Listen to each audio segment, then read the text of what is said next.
ಇತ್ತೀಚೆಗೆ ಗುಜರಾತ್, ಜಮ್ಮು ಕಾಶ್ಮೀರ್, ಉತ್ತರ ಪ್ರದೇಶ್ ಸೇರಿದಂತೆ ಹಲವು ಕಡೆಗಳಲ್ಲಿ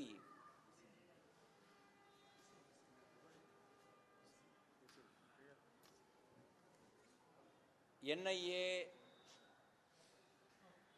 ATS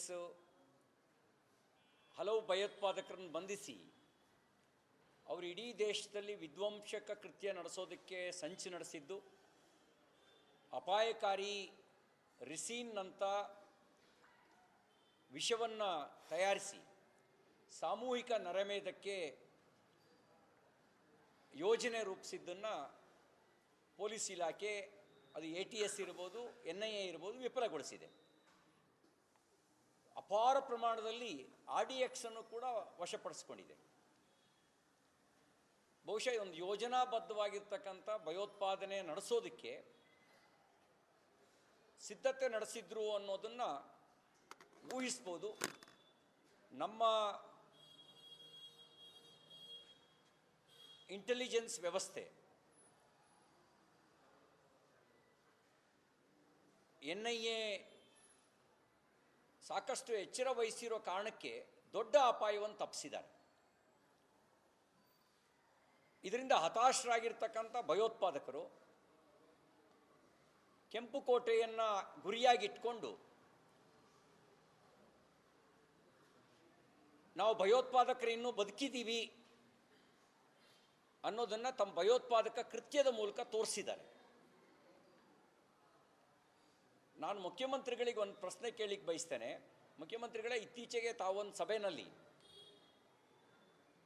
ಇಸ್ಲಾಂ ಅಂದರೆ ಶಾಂತಿ ಅಂತ ಹೇಳಿದ್ರಿ, ಒಪ್ಪನ.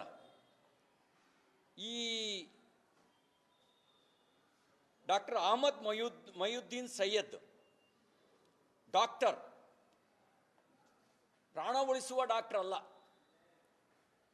ಸಾಮೂಹಿಕ ನರಮೇಧದ ತಯಾರಿ ಮಾಡ್ತಿದ್ದಂಥ ಭಯೋತ್ಪಾದಕ ಅಹಮದ್ ಮೊಹಿಯುದ್ದೀನ್ ಸೈಯದ್ ಯಾವ ಶಾಂತಿ ಧರ್ಮಕ್ಕೆ ಸೇರಿದವನು? ಇನ್ನೊಬ್ಬ ಸೈಯದ್ ಮೊಹಮ್ಮದ್ ಸುಹೇಲ್ ಮತ್ತು ಆಜಾದ್ ಯಾವ ಶಾಂತಿ ಧರ್ಮಕ್ಕೆ ಸೇರಿದವನು? RDX ಎಲ್ಲ ಪತ್ತೆ ಆಯ್ತಲ್ಲ ದೇಶದ ಉದ್ದಗಲಕ್ಕೆ. ಯಾವ ಶಾಂತಿದೂತರು ಕಳಿಸ್ಕೊಟ್ಟಿದ್ದು? ಯಾವ ಶಾಂತಿ ಧರ್ಮಕ್ಕೆ ಸೇರಿದವರು? ಸ್ವಲ್ಪ ತಮ್ಮ ಹತ್ರಲ್ಲೂ ಇಂಟೆಲಿಜೆನ್ಸ್ ಇದೆ, ತಮಗೂ ಇಂಟೆಲಿಜೆನ್ಸ್ ರಿಪೋರ್ಟ್ ಸಿಗುತ್ತೆ, ತರಿಸ್ಕೊಳ್ಳಿ. ಮತ್ತು ಇನ್ನೊಬ್ಬ ಜೈಲಿನಲ್ಲಿ ನೀವು ಮೊಬೈಲ್ ಕೊಟ್ಟಿದ್ದೀರಲ್ಲ, ಅವನು ಯಾರೋ ಅವನು ಭಯೋತ್ಪಾದಕ, ಅವನು ಏನೋ ಅವನ ಹೆಸರು, ಭಯೋತ್ಪಾದಕನ ಹೆಸರು, ಜೈಲಿನಲ್ಲಿ ಇದಾನಲ್ಲ ಇಲ್ಲಿ ಪರಪ್ಪನಾಗ್ರಹಾರದಲ್ಲಿ, ಎಂಥದೋ ಅವನ ಹೆಸರು ಗೊತ್ತಿಲ್ಲ. ಅವನು ಯಾವ ಶಾಂತಿದೂತ ಅಂತ ಅವನ ಕೈಗೆ ಮೊಬೈಲ್ ಕೊಟ್ಟಿದ್ದೀರಾ? ಅಂದರೆ ದೇಶದ ಉದ್ದಗಲಕ್ಕೆ ಬಾಂಬ್ ಸ್ಫೋಟ ನಡೆಸೋದಕ್ಕೆ ನೆರವಾಗಲಿ ಅಂತ ಕರ್ನಾಟಕ ಜೈಲಲ್ಲಿ ಅವನಿಗೆ ಮೊಬೈಲ್ ಕೊಟ್ಟಿದ್ದೀರಾ ನೀವು? ಹಮೀದ್ ಶಕೀಲ್ ಎಂಥದೋ ನಮ್ಮ ದೇಶದ ಹೆಸರುಗಳೆಲ್ಲ ಹಂಗಾಗಿ ಅವು ಅರ್ಥವಾಗಲ್ಲ ನಮಗೆ. ಇವುಗಳಿಗೆಲ್ಲ ಮೊಬೈಲ್ನ ನಿಮ್ಮ ಜೈಲೊಳಗೆ ಪರಪ್ಪನಾಗ್ರಹಾರದಲ್ಲಿ ಕೊಟ್ಟಿದ್ರಲ್ಲ, ಏನು ಯಾರ ಹತ್ರ ಮಾತಾಡಕ್ಕೆ ಕೊಟ್ಟಿದ್ರಿ? ಶಾಂತಿದೂತರ ಹತ್ರ ಮಾತಾಡಕ್ಕೆ ಕೊಟ್ಟಿದ್ರಾ? ಅಥವಾ ಬಾಂಬ್ ಬ್ಲಾಸ್ಟ್ ಮಾಡೋರಿಗೆ ಡೈರೆಕ್ಷನ್ ಕೊಡಲಿ ಅಂತ ಮೊಬೈಲ್ ಕೊಟ್ಟಿದ್ರಾ? ಏನಕ್ಕೆ ಕೊಟ್ಟಿದ್ರಿ ನೀವು ಮೊಬೈಲ್ನ? ಇನ್ಕಾಂಪಿಟೆಂಟ್ ಅಂತ ಹೇಳೋದು ಮಿಸ್ಟರ್ ಪ್ರಿಯಾಂಕರ್ಗೆ, ಭಯೋತ್ಪಾದಕರಿಗೆ ಮೊಬೈಲ್ ಕೊಟ್ಟು ಅಯೋಗ್ಯರಿದಾರಲ್ಲ ಅವ್ರನ್ನ ಇನ್ಕಾಂಪಿಟೆಂಟ್ ಅಂತ ಹೇಳೋದು. ಅವ್ರನ್ನ ಲೀಡ್ ಮಾಡ್ತಿರುವಂಥ ಸರ್ಕಾರ ಇದೆಯಲ್ಲ ಅವ್ರಿಗೆ ಇನ್ಕಾಂಪಿಟೆಂಟ್ ಅಂತ ಹೇಳೋದು. ಸರ್ಜಿಕಲ್ ಸ್ಟ್ರೈಕ್ ಮಾಡುವ ಸರ್ಕಾರ ಇನ್ಕಾಂಪಿಟೆಂಟ್ ಅಲ್ಲ.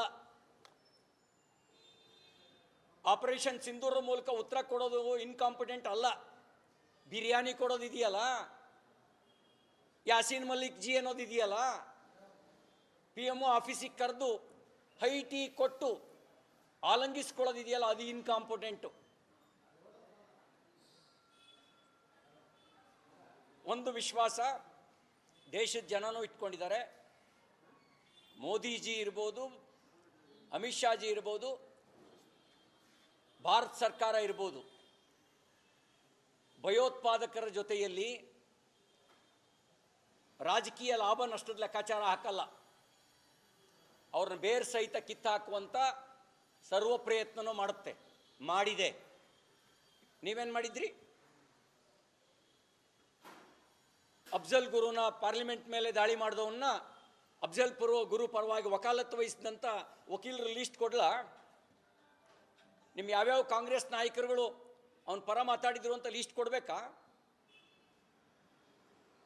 2008ನಲ್ಲಿ ಮುಂಬೈ ದಾಳಿ ಆದಾಗ ಮನಮೋಹನ್ ಸಿಂಗ್ ಅವರು ಪ್ರಧಾನಮಂತ್ರಿ, ಗೃಹ ಸಚಿವರಾಗಿದ್ದವರು P Chidambaram. Which party he was, which party he is a Congress party. What he told, what he has given the statement. ಅವ್ರನ್ನ ಇನ್ಕಾಂಪಿಟೆಂಟ್ ಮಾಡಿದವ್ರು ಯಾರು? ಅವ್ರನ್ನ ಸೀಡ್ಲೆಸ್ ಮಾಡಿದವ್ರು ಯಾರು? ಗೃಹ ಸಚಿವರನ್ನೇ ಸೀಡ್ಲೆಸ್ ಮಾಡಿ ಏನೂ ಆಕ್ಷನ್ ತಗೊಳ್ಳದಂತೆ ನೋಡ್ಕೊಂಡವರು ಅವ್ರು ಇನ್ಕಾಂಪಿಟೆಂಟು. ಇವತ್ತಿನ ದೇಶದ ಹೋಮ್ ಮಿನಿಸ್ಟರ್ ಅಲ್ಲ, ನಕ್ಸಲರು ಒಂದು ಹೆಣ ಆಗ್ತಾ ಇದ್ದಾರೆ, ಇಲ್ಲ ಶರಣಾಗ್ತಾ ಇದ್ದಾರೆ. ನಿಮ್ಮ ಕಾಲದಲ್ಲಿ ಏನಾಗಿದ್ರು? ನಕ್ಸಲರು ಪೊಲಿಟಿಕಲ್ ಅಡ್ವೈಸರು ನಿಮ್ಮ ಪಾರ್ಟಿಗೆ. Urban Naxals, they are political advisers in your party. ನೀವು ನಮ್ಮ ಮೇಲೆ ಆರೋಪ ಮಾಡ್ತೀರಾ?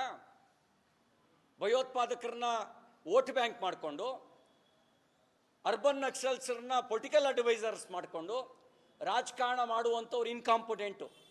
They are anti nationals, we are nationalist. ಹಾಗಾಗಿ ನಿಮ್ಮ ಉಪದೇಶನ ನಿಮ್ಮ ಪಾರ್ಟಿ ಒಳಗೆ ಕೊಡಿ. ನಿಮ್ಮ ಉಪದೇಶನ ನಮ್ಮ ಸೈನ್ಯವನ್ನೇ ದುರ್ಬಲಗೊಳಿಸಿದಂಥ ಸಂಚು ಮಾಡಿದವರು, ಸೈನ್ಯದಲ್ಲಿ ಜಾತಿ ಹುಡುಕೋರು, ಅವರು ಇನ್ಕಾಂಪಿಟೆಂಟು. ಅವ್ರಿಗೆ ಹೇಳಿ ನಿಮ್ಮ ಅಡ್ವೈಸ್ನ. ಹಾಂ, ಹರಿಪ್ರಸಾದ್ರೇ, ಭದ್ರತಾ ವೈಫಲ್ಯ ಇದೆ. ಇದೇ ಸರ್ಕಾರ ದೊಡ್ಡ ಪ್ರಮಾಣದ ಹಾನಿಯೂ ತಪ್ಪಿಸಿದೆ. ಇದೇ ಸರ್ಕಾರ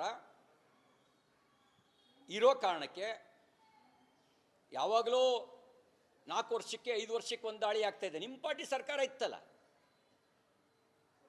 ಸೋಮವಾರ, ಮಂಗಳವಾರ, ಬುಧವಾರ, ಗುರುವಾರ, ಶುಕ್ರವಾರ, ಶನಿವಾರ, ಯಾವ ವಾರ ತಪ್ಪಿತ್ತು? ಭಾನುವಾರ ಯಾವ ವಾರ ತಪ್ಪಿತ್ತು? ಪ್ರತಿನಿತ್ಯ ಬಾಂಬ್ ಸ್ಫೋಟದ ಸುದ್ದಿ ಆಗ್ತಿತ್ತಲ್ಲ. ಏನು ಆಕ್ಷನ್ ತಗೊಂಡಿತ್ತು ನಿಮ್ಮ ಪಾರ್ಟಿ ಸರ್ಕಾರ?